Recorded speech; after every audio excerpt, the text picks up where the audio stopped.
धुरंधर। धर का मतलब आदित्य धर, रन का मतलब रणवीर सिंह, धू का मतलब ध्रुव राठी, आदित्य भाई पीक डिटेलिंग। अक्षय खन्ना के गंजेड़ी भूत की एक आंख बंद थी और दूसरी खुली, इसका मतलब पहली पार्ट खत्म और दूसरी शुरू। आदित्य भाई पीक डिटेलिंग। बाजीराव मस्तानी में रणवीर सिंह का स्वागत ये कह के होता है, सकल राज कार्य धुरंधर। आदित्य भाई पीक डिटेलिंग। एसपी असलम की एंट्री पे हवा हवा बजता है, जो एक्चुअली यहाँ से उठाया गया है। विच मीन्स कि बार बार एक्टिंग नामक बला से सर बढ़ाने के बजाय अर्जुन कपूर को भी फिल्म में सनी पाजी की दोनों पिक्चरों को तो रेफरेंस किया ही है। इवन बॉबी देओल से ज्यादा सगा भाई लगने वाले एक्टर को कास्ट करके उसे अरशद पप्पू यानी पठान गैंग में घुसेड़ के बड़े स्मार्टली ये फोरशैडो कर दिया गया। शाहरुख के साथ एक ही फिल्म की रिकॉर्ड कर सकते हैं। बाबा की एंट्री यहाँ सेम वास्तव के व्हाइट कुर्ते स्टाइल में होती है, यानी हाल ही में रीशूट हुए इस सीन में बाबा अपना वास्तव वाला सोने का ऑब्सेशन इकबाल का आधा तोला दांत निकाल कर कंटिन्यू रखेंगे। हाँ आई नो, सांस लो तो एक और हिडन डिटेल आ जाती है। क्या बताएं, आधा मैदान तो हम ही ने घेर रखा है। सियाना हो गया मेरा बच्चा। पर मजे की बात तो ये है, हिडन पे हिडन डिटेल्स खदेड़ के एल्गोरिदम का सांप सुखाने के बाद भी धुरंधर के बारे में बहुत ऐसे सवाल हैं जो मेरे जहन में गड़ गए। कैसे इतनी स्लो और सीरियस फिल्म इंडियन मासेस पे पुष्पा 2 जैसे उड़न खटोले से ज्यादा वर्चस्व जमा सकती है? क्यों आदित्य धर सही में प्रियदर्शन पुत्र हैं? रहमान डकैत, बाबू डकैत, दोनों के नाम में डकैत लगता है। कैसे पाकिस्तान में गदर मचाने के लिए जर्मन फिलोसोफर की हेल्प ली गई? कैसे सियाही के चेहरे के दाग का ओरिजिन फिल्म के डायलॉग्स इतने एंगेजिंग होने के कारण में छुपा है? क्यों उन्होंने infinite number of times camera और हमजा के बीच उतनी ही दूरी रखी जितनी वो अपने और दीपिका के बीच पसंद करता है? कुछ असली हिडन डिटेल्स भी एक्सप्लोर होंगी, जिसमें गिरगर्दन घाट की असली कहानी और बाबला के गुरु का पता चलेगा। 26/11 दिखाने वाली फिल्म में ही आदित्य भाई ने कैसे और क्यों हमें इमोशनली मैनिपुलेट किया टू चीयर फॉर एन आतंकवादी, और कैसे मेकर्स ने हमें 3.5 घंटे हुक रखा with the help of the real बड़े साहब who had a very simple but ultra clever weapon जो सदियों से यूज होता आया है। यानी I just thought of dissecting the film with 1000 cuts to understand the deeper layers behind the ongoing Dhurandhar addiction. आओ तुम्हें बढ़िया चरस पिलाता हूँ। सबसे पहले तो तुम ये ध्यान दो कि आदित्य भाई ने सारे रियल लाइफ इंस्पायर्ड कैरेक्टर्स का हाव भाव वेशभूषा रियलिस्टिकली एक्यूरेट रखी, एक्सेप्ट रहमान डकैत। मतलब I never thought Arjun Rampal के किसी फिल्म में रहते हुए लड़कियां अक्षय खन्ना को फैंटेसाइज करेंगी। संजू बाबा ने तो आंखों से ही पूरा एसपी असलम कर दिया था माशाल्लाह। आंख जब उठाई वहाँ पे चौधरी की गई। और आर माधवन तो इतने ज्यादा अजीत डोभाल थे कि एक सीन और होता तो रेस्क्यू ऑपरेशन के लिए कमल का बटन ही दबना था।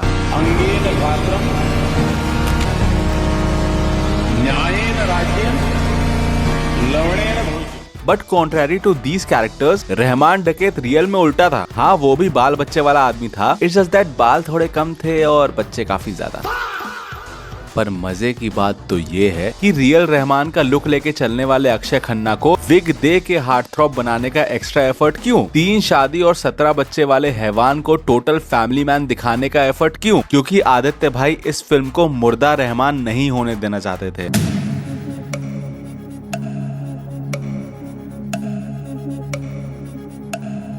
आप यहाँ आ जाए। तुम लोग को मालूम है ना, धुरंधर 2 ऑलरेडी 11 साल पहले आके फ्लॉप हो चुकी है। इस फिल्म में दिखाए साजिद मीर, डेविड हेडली और प्रॉब्ली बड़े साहब निकलने वाले हाफिज सईद को ऑलरेडी फैंटम में कसाई नुमा मौतें दे दी गई हैं, but still it was a flop. मानो ना मानो, धुरंधर देखते टाइम कबीर भाई का एसपी असलम ही हुआ होगा। कि अगर सिर्फ एक चीज अलग की होती तो 11 साल पहले ही इंडस्ट्री में रेवोल्यूशन ला सकते थे। ट्रस्ट मी, सिर्फ यही एक चीज आदित्य धर के अलग करने से उन्होंने बहुतों के करियर को आग दी है।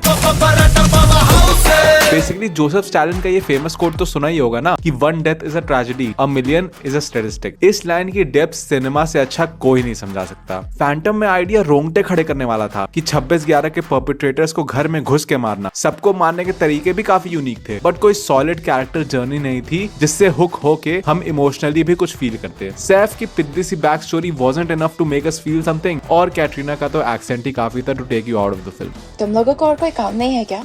ये कर दो वो कर दो। इतनी स्ट्रेंज बात है, सोचो एक ऐसी कहानी में भी हम इमोशनली खोखला फील कर सकते हैं जो उन लोगों को मारने के ऊपर है जिनका किया कांड आज भी एक घाव की तरह चुभता है। एंड यही मेन प्रॉब्लम थी कि कबीर खान ने 26/11 के घाव को कोई कैरेक्टर नहीं दिया फिल्म में। It's as if he assumed कि हम ऑलरेडी 26/11 को लेके भरे बैठे होंगे। सोचो अगर न्यूयॉर्क फिल्म 9/11 के बाद हुए इलीगल डिटेंशंस को जॉन अब्राहम की पर्सनल जर्नी के थ्रू दिखाने के बजाय इस बारे में होती कि कैसे एक रैंडम रोग rebel type John Abraham FBI के 4-5 लोगों को एक एक करके मारता है जिन्होंने मेजॉरिटी इलीगल डिटेंशंस कराए थे, तो सोचो कुछ फील होता। तभी धुरंधर का सिर्फ ये एक सीन पूरी फैंडम से ज्यादा इमोशंस जगाता है, क्योंकि अगर हम जोसेफ स्टालिन के कोट को फिल्मों का लेंस लगा के समझें तो यही बात निकल के आती है कि फिल्म में कुछ फील कराने के लिए सैकड़ों लोगों के साथ हुई ट्रेजेडी को बार बार हाईलाइट करना बेवकूफी है। कुछ those are just numbers for us. Feel तो हम तब करेंगे ना जब तुम उस इंसिडेंट पे किसी इंसान का पर्सपेक्टिव अच्छे से दिखाओगे। जब तक हम अपने अंदर छुपे किसी इमोशन का रिफ्लेक्शन इंसानी रूप में पर्दे पे नहीं देखेंगे तब तक how can we feel anything. अब इसी चीज को एक लेवल ऊपर आदित्य धर कुछ ऐसे ले गए कि उन्होंने 26/11 को हमजा के पर्सपेक्टिव से तो दिखाया ही। Like the reason we feel Hamza की shock, anxiety and guilt is because तब तक हमजा की जर्नी हमें महसूस करा चुकी होती है कि वहाँ पे तैनात एजेंट्स के लिए ऐसे अटैक्स नॉर्मल सी चल रही जिंदगी में कितनी अचानक से होने वाली घटना होती है। बट इसके ऊपर आदित्य धर ने इस बात का भी ध्यान रखा कि 26/11 आने तक ऑडियंस बोर ना हो। जरा राइटर के पर्सपेक्टिव से सोचो कैसे ऑडियंस को 26/11 तक एंगेज रखा जा सकता था। अगर रहमान डकैत बाकी कैरेक्टर्स की तरह रियल लाइफ दरिंदा दिखाया जाता, मान लो typical gym serve type psychotic character,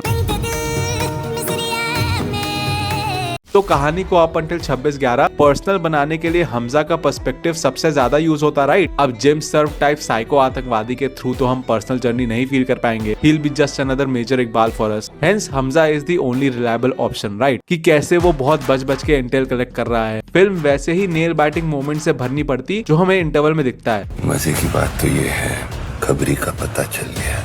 but that would have been Raazi, right. उस पूरी पिक्चर का थ्रिल यही तो था, कैसे बच के अपनी एजेंट इंटेल कलेक्ट कर रही है। यानी हमजा के पर्सपेक्टिव से चीजें दिखाना मर्दों की राजी बनाता और कुछ नहीं। मुझे अपने घर जाना है। At the same time Hamza के अराउंड मिस्ट्री भी रखनी थी, ज्यादा रिवील नहीं करना था कि बंदा एक्चुअली क्या सोच रहा है। तो ऑब्वियसली हमजा के अलावा फिल्म में कोई होना जरूरी था जो ऑडियंस को इमोशनली हुक्ड रखे, ताकि 26/11 आने तक जो भी भसड़ चले पाकिस्तान में उसको लेके ऑडियंस ये ना सोचे कि उससे मेरा क्या फायदा हुआ, मुझे क्या मिला, बताओ। रोमियो अकबर वॉल्टर और टाइगर 3 में यही तो हुआ था कि अपना एजेंट पाकिस्तान में गतिविधियां फैला तो रहा है but we couldn't care less about कि पाकिस्तान में क्या हो रहा है। तभी इस पूरी भसड़ को ऑडियंस के लिए पर्सनल बनाने के मकसद से आदित्य धर ने रहमान डकैत को एक टिपिकल इविल आतंकवादी की तरह ट्रीट करने के बजाय उसे एक क्राइम ड्रामा प्रोटैगनिस्ट की तरह ट्रीट किया। उसे बाल दिए, बीवी बच्चे दिए। मैं नीचे नहीं रखता था कि उसको सांप काट ले, सर पे नहीं बिठाया ताकि चिल को हुए उड़ा के ले जाए। मतलब क्रैक देखो कितना परफेक्ट पकड़ा है, टोटल जमील जमाली वाला काम किया है। बंदा एज अ राइटर चाह रहा था कि ऑडियंस एक सर्टिफाइड दरिंदे से हुक हो जाए, उसके पावर राइज में इमोशनली एंगेज्ड रहे। पर एक देशभक्ति पूर्ण स्पाई फिल्म में तुम ऐसा कैसे करोगे, नोइंग दैट द दरिंदा you want the audience to emotionally connect to is a Pakistani. Simple, you change the lens. तुम स्पाई जॉनरा में एक ऐसा जॉनरा मिक्स कर दो जहां ग्रे शेड्स वाले कैरेक्टर्स से ऑडियंस रेजोनेट करती हो, which of course is the crime genre. ये मुसलमानी है, मुसलमानी है। लॉबी होगी सिगनी। तभी रहमान को फैमिली मैन दिखाना जरूरी था। क्राइम फिल्मों में हीरो के बुरे कारनामों के बावजूद ऑडियंस उससे इसीलिए रेजोनेट करती है क्योंकि शुरुआत में उसके साथ काफी बुरा होते देख लेते हैं। अग्निपथ में क्योंकि हम शुरुआत में ही विजय के बाबा को झूला झूलते देख लेते हैं, इसलिए बाद में we don't mind his dirty tactics much. Wasseypur में बाप का कत्ल होने की वजह से ही हम सरदार जैसे राक्षस से भी रेजोनेट करते हैं throughout. It's as if subconsciously सिर्फ एक ट्रेजेडी हीरो के आने वाले सभी अनलॉफुल एक्शंस को जस्टिफाई कर देती है हमारे दिमाग में। सिमिलरली यहाँ भी 26/11 तक एंड इवन उसके बाद अस्सलाम वालेकुम लियारी और शरारत वाली एंट्री जैसे मोमेंट्स पे भी इंजॉय रहमान्स ऑरा, बिकॉज उसको हम क्राइम ड्रामा प्रोटैगनिस्ट की तरह एंजॉय करते आ रहे हैं। समहाउ उसके खूंखार एक्शंस भी उसके खिलाफ एब्सोल्यूट नफरत नहीं पैदा करते, बिकॉज शुरुआत में उसके साथ हुई tragedy has made us root for his power rise. तभी फासला, रैली सीन्स, ISI के मेजर को धमका के आना, ये सब मास मोमेंट्स बन गए क्योंकि यहाँ हम रहमान का राइज ऑफ पावर ही तो एंजॉय कर रहे हैं, मानो एक क्राइम प्रोटैगनिस्ट देख रहे हो। तभी तो फिल्म के एंड में इंस्टेड ऑफ फीलिंग कि चलो मर गया एक और जेनेरिक आतंकवादी, मर गया मादर, we feel the passing away of a well rounded individual जिसकी अपनी जिंदगी थी। आदित्य धर इसी के तो मास्टर हैं। उरी में हर घटना को फील कराने के लिए उन्होंने ह्यूमन एंगल का इस्तेमाल किया था। उरी अटैक में मृत जवानों का इम्पैक्ट फील कराने के लिए मेजर करण और विहान की दोस्ती सेटअप हुई थी। श्रद्धांजलि का इमोशन हिट कराने के लिए सुहानी जैसी इनोसेंट सोल को रखा गया था। हाइडआउट्स की लोकेशन ढूंढने के लिए जो R&D थी यानी रिसर्च एंड डेवलपमेंट, उसको रुकी टेकी ईशान के रूप में ह्यूमनाइज किया गया। सो इसी उरी की हर रियल घटना का इमोशनल वेट रखने के लिए ही ह्यूमनाइज दोज इवेंट्स, एंड वही चीज रहमान के साथ करने की वजह से we feel some emotional weight by the end. Also ये बड़ी आश्चर्य करने वाली बात नहीं है कि राजी को इस बात के लिए प्रेस किया जा रहा था that it's not polarizing like Dhurandhar. मतलब सोचो दोनों ही एस्पियोनाज हैं। मेन थ्रिल अपने स्पाई के पकड़े ना पकड़े जाने के सस्पेंस से आता है, बट धुरंधर में क्राइम ड्रामा वाले एंगल के चलते more than Rahman the Pakistani we were scared because of Rahman the gangster. Hamza के पकड़े जाने का खौफ is coming more from the fact कि ये बंदा जो इंडिविजुअली इतना बारबेरिक है वो उसका क्या हाल करेगा। इतना बड़ा पाप करते हुए तुझे शर्म नहीं आई?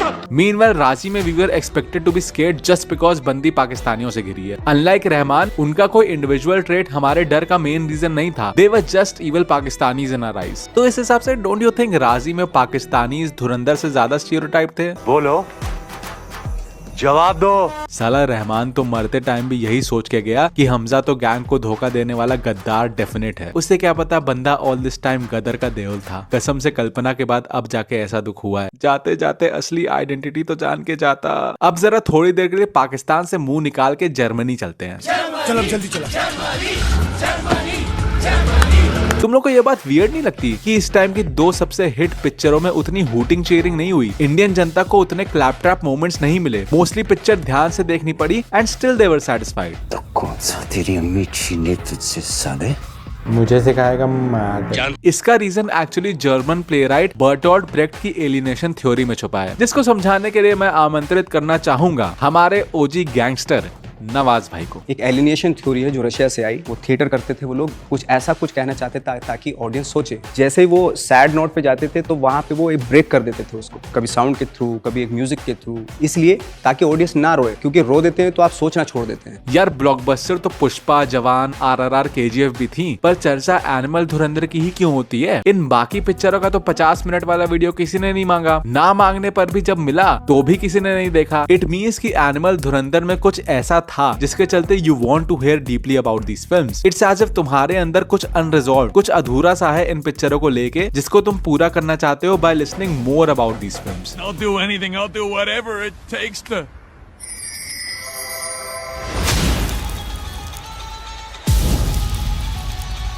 जो एलिनेशन थ्योरी की बात की ना नवाज भाई ने, कि जैसे ही ऑडियंस को इमोशन फील करने वाली हो, एक्टर्स जानबूझ के उसे ब्रेक कर देते थे ताकि ऑडियंस उस मोमेंट पे अपने अंदर का इमोशन निकालने के बजाय उस मोमेंट के बारे में सोचे। क्योंकि अगर तुम ऑडियंस को कहीं पे फुल्ली इमोशन फील करा दे रहे हो, इट मींस तुमने उन्हें एक मेंटल क्लोजर दे दिया है। हेंस ऑब्वियस सी बात है कि किसी मोमेंट का क्लोजर मिल जाने पर बंदा क्यों सोचेगा उसके बारे में। अब इसी को अगर डायरेक्शन पे अप्लाई कर दो तो एनिमल और धुरंधर का इतना चर्चा में होना समझ आ जाएगा। इन दोनों फिल्मों ने अपने क्लाइमैक्स में पूरा माहौल बनाया कि हमें कुछ इमोशनल क्लोजर मिलने वाला है। एनिमल में बलबीर के साथ कन्फ्रंटेशन और धुरंधर में एक स्पाई का मर मुर के अपना पहला एनिमी एलिमिनेट करना। अगर पुराना बॉलीवुड होता तो कभी खुशी कभी गम की तरह बाप बेटे एक हो जाते, या उरी की तरह even after a traumatic ride emotionally सब हील हो जाते एंड में। बट इधर देखो, the whole climax was not about कि फाइनली उसका बाप उसका प्यार समझ गया। इट्स अबाउट कि प्यार समझ जाने पर भी क्या फायदा हुआ, टाइम तो चला गया, आखिर क्या हासिल हुआ। धुरंधर में भी ideally the moment should have been about absolute celebration कि मार दिया एक और पाकिस्तानी। बट अगर लिरिक्स और रणवीर के एक्सप्रेशन पे ध्यान दो तो इट्स एज इफ हमजा अब एग्जॉस्ट हो गया हो। ऑब्वियसली वो दिल और जान से इन हैवानों को मारना चाहता था, सहमत नहीं है वो। मुझे अपने घर जाना है।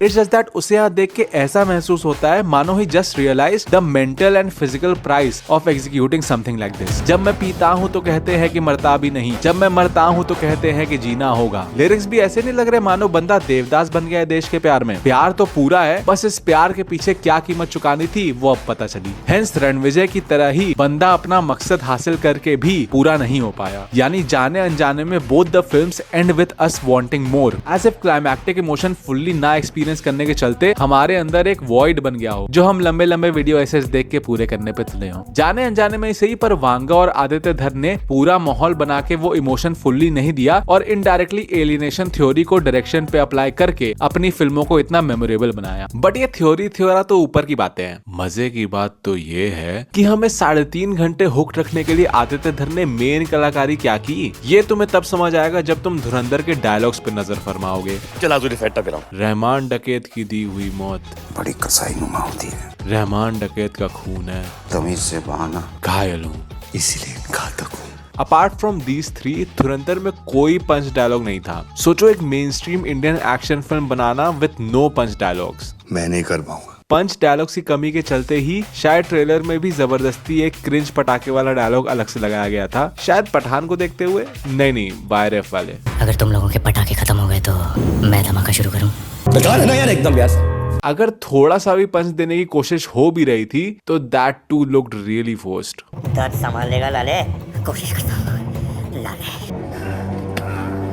हारता नहीं हूं मैं हारता नहीं। बेकार है ना यार एकदम यार। पर इसके बावजूद धुरंधर के इतने डायलॉग्स हमारी कॉन्वर्सेशन का पार्ट कैसे बन गए? बर्गर बच्चे, सांप सुखाना, कंट्रोल करें, पेट्रोल है बे, ये तो क्वर्की शिट हो गई। शायद ही मैंने कभी सोचा था कि किसी सीरियस स्पाई फिल्म के छुटपुट डायलॉग्स हेरा फेरी की तरह वायरल होंगे। मेन सवाल ये है कि विदाउट मच पंचेस इतने लंबे लंबे कॉन्वर्सेशन सीन्स जहां बड़ी नॉर्मल सी सूखी लैंग्वेज में चपड़ चपड़ हो रही थी, उसे हम कैसे झेल गए? Why were we on the edge of our seat? देखो बेटा धर्मेश, डायलॉग्स को लेके सबसे खालिस बात ये याद रखो कि good dialogues are written for impact, great dialogues are written around tension. Pushpa Raj, वह झुकेगा नहीं। डॉन को पकड़ना मुश्किल ही नहीं, नामुमकिन है। रिश्ते में तो हम तुम्हारे बाप होते हैं। ये सब अच्छे डायलॉग्स हैं, नो डाउट। दिख रहा है कि इनको ऐसे वर्ड्स चुन के लिखा गया है कि ऑडियंस को इमीडिएटली इम्पैक्ट फील हो। बट जो आइकॉनिक डायलॉग्स हैं, कितने आदमी थे? जा सिमरन जा, मेरे पास माँ है। इसमें ध्यान दो कि कुछ एक्स्ट्रा ऑर्डिनरी नहीं बोला जा रहा। कितने आदमी थे, जा सिमरन जा, मेरे पास माँ है, these are very normal words. It's just that जो इन डायलॉग्स के अराउंड टेंशन बिल्ड की गई है कि समस्त गांव की फाड़ने वाले का पहली बार दिखना, बाबूजी का दिल पिघलना, रवि और विजय का आइडियोलॉजिकल झगड़ा, ये टेंस सिचुएशंस हैं जो इन सिंपल वर्ड्स को आइकॉनिक बनाती हैं। सिमिलरली धुरंधर में भी हमजा, गाड़ी रोक आर जस्ट सिंपल वर्ड्स जो बस सिचुएशन की टेंशन के चलते आइकॉनिक हो गए। और मोस्टली जो बड़े मंडेन साउंड करने वाले लंबे लंबे कॉन्वर्सेशन सीन्स थे,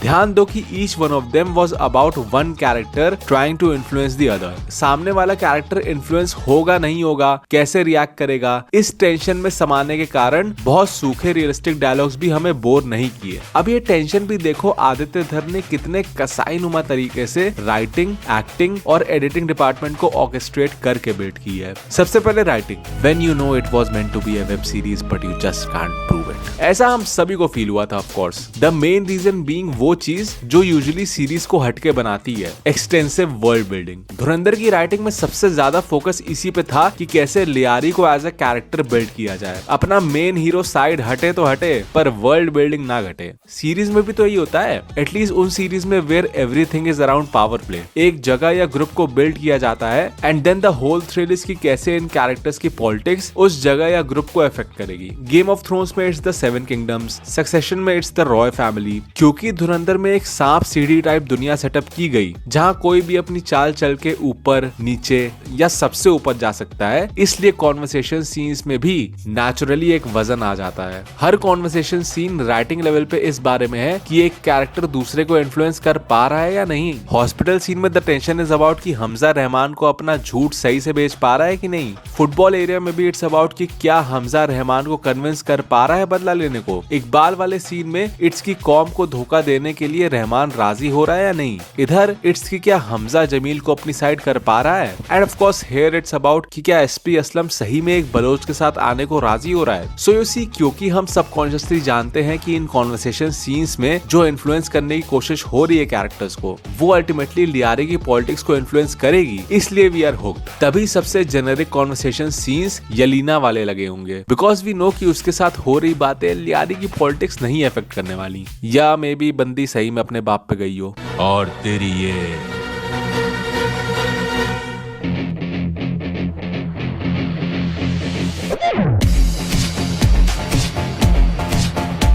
रहमान का सीसॉ ही देख लो पिक्चर में, सिर्फ चंद शब्द भाई को ऊपर ले गए, सिर्फ चंद शब्द नीचे घुसेड़ दिए और अगेन चंद शब्द ही उसे सबसे ऊपर पहुंचा गए। इन जालिमों ने मिलकर ये क्या हल कर दिया तुम्हारा। एक्टिंग की बात करें तो इन कॉन्वर्सेशन सीन्स में ध्यान दो कि एक्टर्स कभी भी अपने एक्सप्रेशन से ये नहीं पता चलने देते कि वो किस डायरेक्शन में डिसीजन लेने वाले हैं। इस सीन की शुरुआती ऑकवर्ड साइलेंस ही ले लो।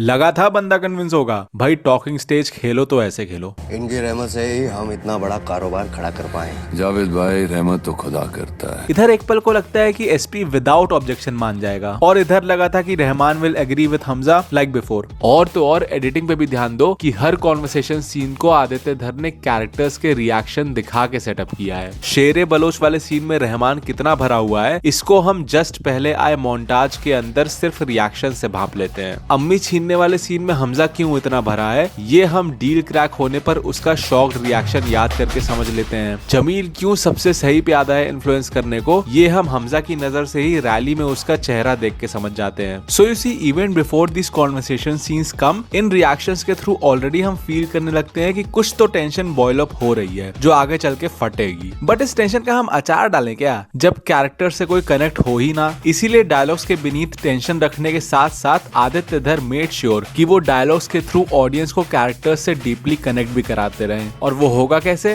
बाय मेकिंग श्योर कि हर कैरेक्टर अपनी वल्नरेबिलिटी सामने रखे। देखो बेटा धर्मेश, किसी भी कैरेक्टर की तगड़ी छाप छोड़नी हो ऑडियंस के दिमाग में तो vulnerability is the best tool, क्योंकि कैरेक्टर के वीक मोमेंट्स में ही रिवील होता है कि वो अंदर से एक्चुअली है क्या। एसपी असलम एंट्री में ही धोखेबाज बलोच दोस्त का किस्सा सुना देता है, मेरी ही पीठ पीछे मेरी होने वाली बीवी को विच रिवील्स कि ये बनता मगरमच्छ पे भरोसा कर लेगा। पर शुरुआत में आलम भाई हमजा के टूवर्ड्स बड़े कोल्ड नजर आते हैं, एज इफ कठोर दिल हो, मिशन के लिए सारी फीलिंग्स ही त्याग दी हो। हेंस वो वाशमा बट वाले सीन में जान पूछ के नमक वाली चाय का पार्ट रखा जाता है ताकि आलम भाई बता पाए यहाँ की चाय मुझे मेरे घर की याद दिलाती। रिवीलिंग टू अस कि वो भी हमजा की तरह घुट घुट के रह चुके हैं, जिसको अगेन रिएक्शंस के थ्रू आदित्य धर ने इस कॉन्वर्सेशन के जस्ट पहले सेटअप कर दिया था। यलीना भी थिएटर वाली कॉन्वर्सेशन में जमाली की वनरेबल साइड पेश करती है। इमेजिन यतीम बचपन, जवानी तो सियासत में पैर जमाने में ही निकल गई, और पता है 45 पे जाके 27 की लड़की से निकाह, और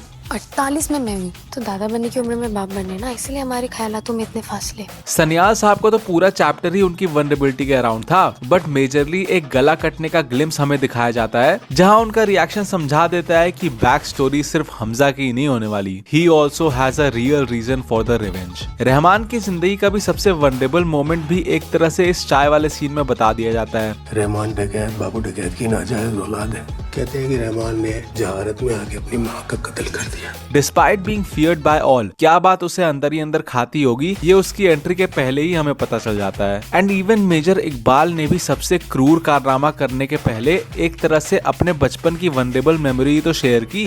पाकिस्तान में बड़ा ही उदास सा माहौल था। मैं 6 साल का था, रेडियो सुन रहा था। उस वक्त जियाउल हक ने एक ऐसी बात बोली जो मेरे जहन में गड़ गई। एंड फाइनली सियाही को ले लो, रहमान उसी का ना होना नोटिस करने के बाद साफ सुखाने वाली लाइन बोलता है, जो इसके पहले सियाही ने बोली थी, सियाही क्या कर रहा है, क्या कर रहा है तू, मैं दिख नहीं रहा है, साफ सुखा रहा हूँ। विच मीन्स कि दोनों की स्नेक फाइट के नाजायज निशान की वजह से ही बंदे का नाम सियाही पड़ा है। What's wrong with you? मैं बोलूं इसके लक्षण ठीक नहीं लगे मैंने। ऑल्सो जरा डायलॉग से मुंह निकाल के सिनेमेटोग्राफी पे आए तो ये समझ आएगा कि कैमरे के थ्रू भी आदित्य धर ने कैरेक्टर्स को सबकॉन्शियसली हमारे दिमाग में फिट किया है। जैसा किसी महापुरुष ने कहा है, जो मिड शॉट या क्लोज होते हैं कैमरे के ना, वो चेहरे का नहीं आत्मा का शॉट होता है। जी बिल्कुल, इधर स्कैन हो जाता है यहाँ क्या चल रहा है। इस फिल्म से बेहतर कोई इस बात को साबित नहीं कर सकता। धुरंधर में हमें काफी टाइट क्लोजअप्स देखने को मिलते हैं, बस तुम ये ध्यान दो कि आदित्य धर ने ये टाइट क्लोजअप्स कब कब दिखाए हैं। टाइट क्लोजअप का मतलब यही है ना कि हम एक पर्टिकुलर कैरेक्टर का बिना कोई फिल्टर वाला रूप देख रहे हैं जैसा वो है। इसलिए अजय सन्याल और एसपी असलम के पहले शॉट ही टाइट क्लोजअप्स हैं, बिकॉज ये दोनों कैरेक्टर्स पूरी पिक्चर में जो अंदर हैं वही बाहर भी हैं, टोटल मुंहफट। वहीं दूसरी तरफ वी ऑल नो कि जमाली बस बाहर से फ्रेंडली दिखता है, अंदर से बस चले तो पूरी कराची बेच गए हैं। एंड दैट्स व्हाई उसका टाइट क्लोजअप हमजा से बात करते टाइम आता है, when we get a glimpse of the real cunning Jamali.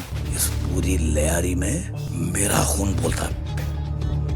Rahman का टाइट क्लोजअप यहाँ आता है, रिफ्लेक्टिंग कि he is just a vulnerable guy from the inside trying to act tough as long as he can. And maybe तभी दूसरे tight close up यानी literally आत्मा वाले शॉट में आदित्य धर मेड श्योर कि बंदा यहाँ भी धुआं फेंक रहा हो, so that in his last moments we remember who he actually was in the beginning, kind of sharing the weight of being Brutus along with Hamza. Yalina का टाइट क्लोजअप कार में होता है, which means कि from the inside she is just an innocent soul wanting to be rescued. Meanwhile major Iqbal का tight close up 26/11 के time जाके दिखाया जाता है, because that's when we get to know कि ये कितना बड़ा दरिंदा है। पर मजे की बात तो ये है कि इससे भी टाइट क्लोजअप बंदे का सेकंड पार्ट के लिए बचाया गया है, यानी the angel of death is yet to be unleashed. अब आदित्य धर को इस शॉट से कितना प्यार है ये तुम्हें हमजा को देख के ही समझ आ जाएगा, क्योंकि ये बंदा अपना प्रोटैगनिस्ट है, इसलिए आदित्य धर कहानी में उसकी मिनिमल एक्टिविटी होने के बावजूद ऑडियंस को इमोशनली उसके क्लोज रखना चाह रहे थे, बाय मेकिंग श्योर कि कैमरा और उसके बीच उतनी ही दूरी रहे जितनी वो अपने और दीपिका के बीच पसंद करता है। Hence we get a tight close-up when Hamza is sad, when Hamza is horny, when Hamza is in doubt, when Hamza is scared, when Hamza is clever, and of course when we get to know who Hamza really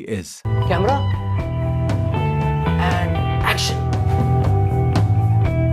पर मजे की बात तो ये है कि धर साहब को टाइट क्लोजअप से प्यार हो गया despite being a Priyadarshan assistant, जिनकी आधी कॉमेडी तो स्टैटिक वाइड शॉट्स के चलते आती है। यार थोड़ा बहुत जमाली तो अभी प्रियदर्शन साहब का भी हो रहा होगा।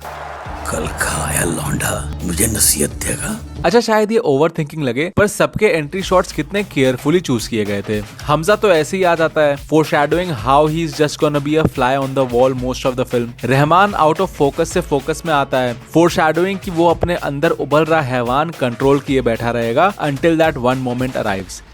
इकबाल का बैक शॉट आता है एंट्री पे, फोरशैडोइंग कैसे मोस्ट ऑफ द फिल्म वो अपना असली हैवान छुपाए रहेगा। And Ajay Sanyal is patiently watching something, foreshadowing कि कैसे वो पूरी फिल्म सारे कारनामे ऐसे ही as a bystander witness करते रहेंगे until he rises again in the narrative। अच्छा इनके टाइट क्लोजअप में VFX का एक्स्ट्रा एफर्ट लगा के भारत के 2 झंडे एग्जैक्टली वहां लगाए गए हैं जहां इनकी प्यूपल्स होंगी, सिंबलाइजिंग कि जैसे हनुमान जी के सीने में तुमको सियापति राम मिलेंगे, आंखें चीर के देखो इनकी तुमको हिंदुस्तान मिलेंगे।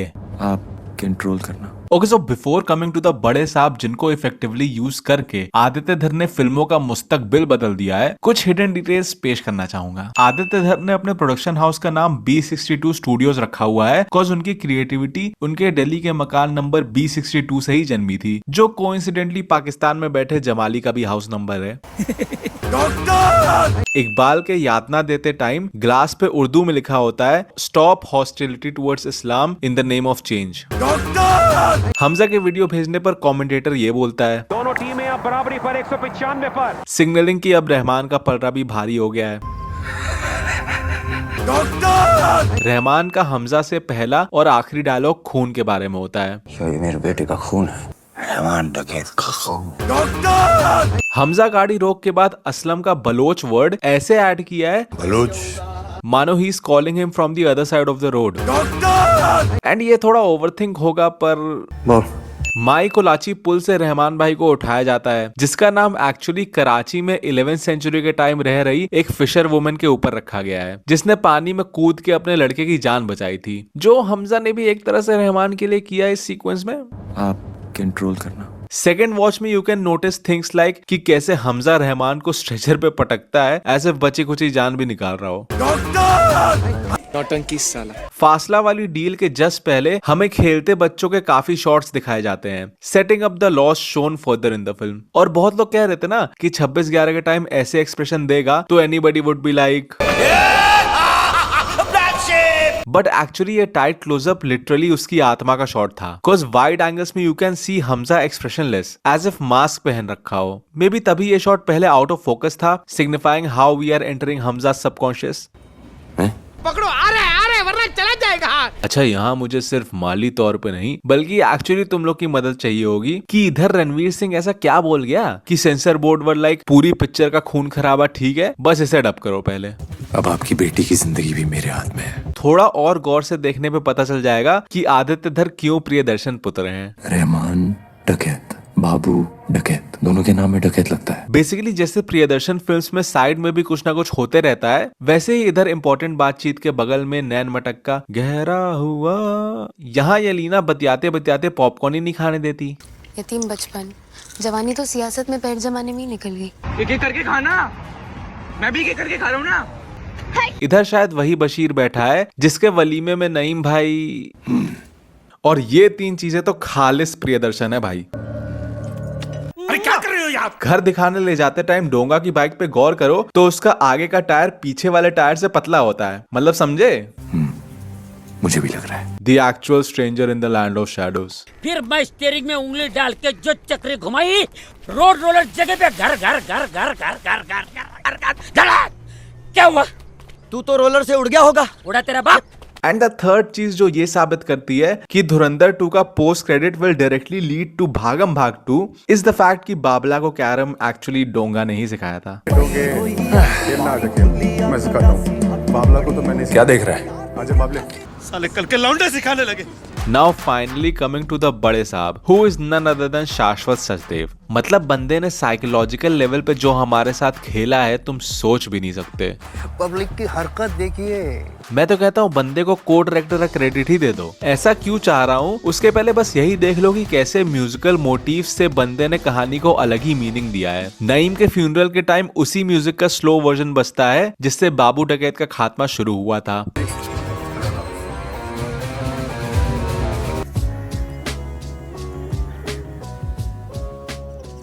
सिंबलाइजिंग कैसे रहमान को काम एंड कंपोज देख के उसकी बीवी जल्द से जल्द बदला चाह रही थी। रहमान को वापस करते वक्त उसी बीजीएम का स्लो वर्जन बजता है जिससे प्राइस ऑफ पीस की शुरुआत हुई थी।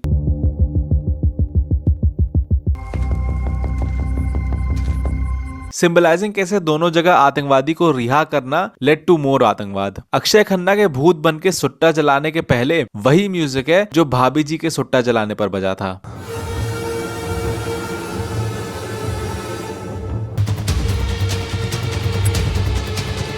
रहमान की कार एंट्री पे इश्क जलाकर की बिगिनिंग यानी हमजा की कार एंट्री का स्लो वर्जन बजता है।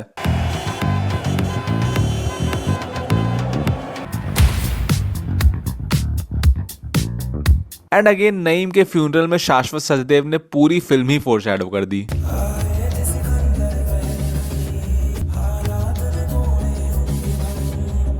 नाउ जस्ट इमेजिन अगर इश्क जलाकर की जगह स्पाई हीरो का कोई जेनरिक एंट्री सॉन्ग होता, लेट्स से उरी का Jag Jitiya.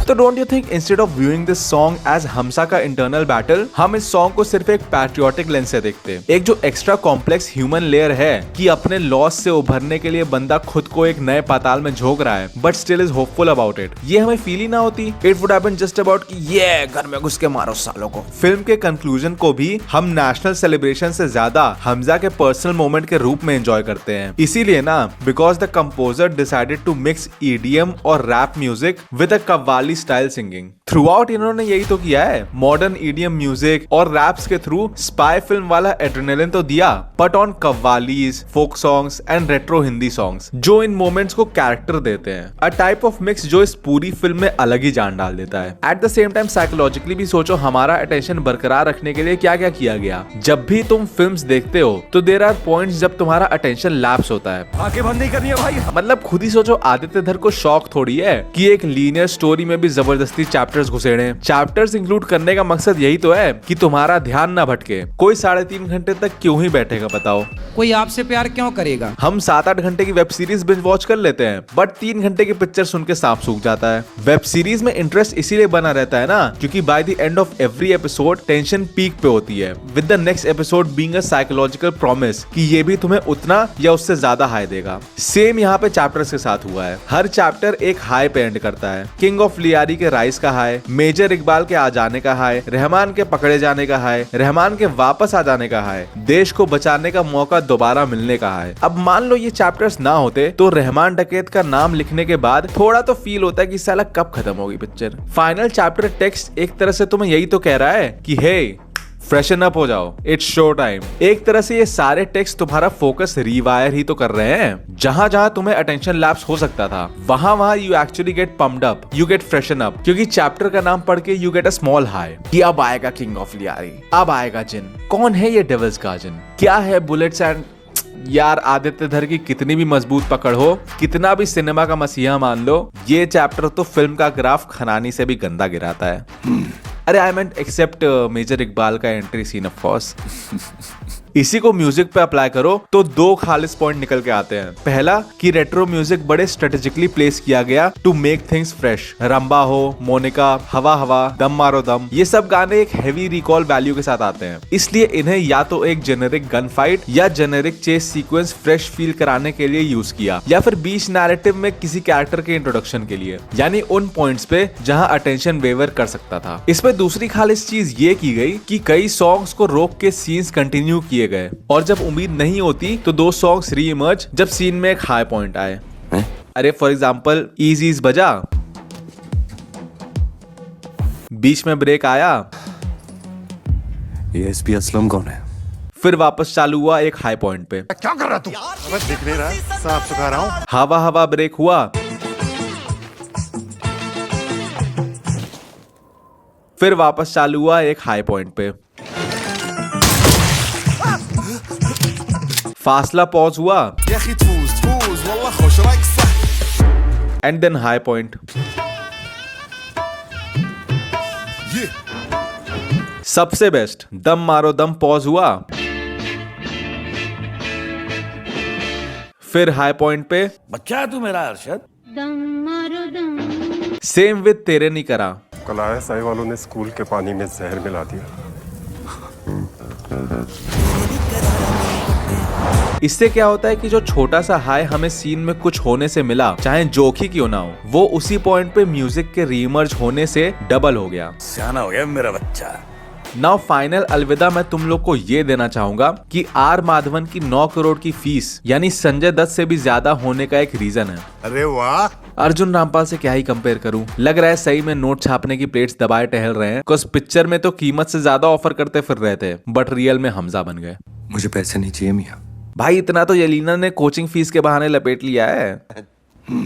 Everyone in Hollywood does. देखो अगर धुरंधर 2 में आर माधवन के साथ कृष्ण जी के रेफरेंसेस भर दिए जाएं तो शॉक मत होना। There is a reason Bhagavad Gita के कोट के बाद डायरेक्ट इन्हीं का शॉट आता है। ट्रेलर में इन्हें चैरिटियर ऑफ कर्मा कहा गया। इस लाइन में उद्देश्य जैसा शब्द, तुम्हारा उद्देश्य सिर्फ पाकिस्तान में घुसना नहीं है, पूरे जंगल पे राज करना है, फील्स वेरी भगवान कृष्ण कोडेड। एंड फाइनली जो एलिनेशन थ्योरी कंक्लूड की थी मैंने कि Hamza despite winning feels exhausted, feels heavy with the burden of being Brutus. ये कॉन्फ्लिक्ट अर्जुन के मॉरल डिलेमा जैसा नहीं लग रहा? जैसे अर्जुन कुरुक्षेत्र में अपनों को सामने देख के वॉर को क्वेश्चन करने लगा, leading to Krishna ji teaching a proper part. वैसे ही make sure you look out कैसे सन्याल साहब के दिए गए उपदेश पार्ट 2 में कहर ढा सकते हैं। बाकी अगर थोड़ा नजर और सब्र हिला तब भी कोई नहीं, मैं तो बैठा ही हूँ अपनी दुकान लेके। मेरा घर तो बड़े साहब की दुआ से चल ही रहा है।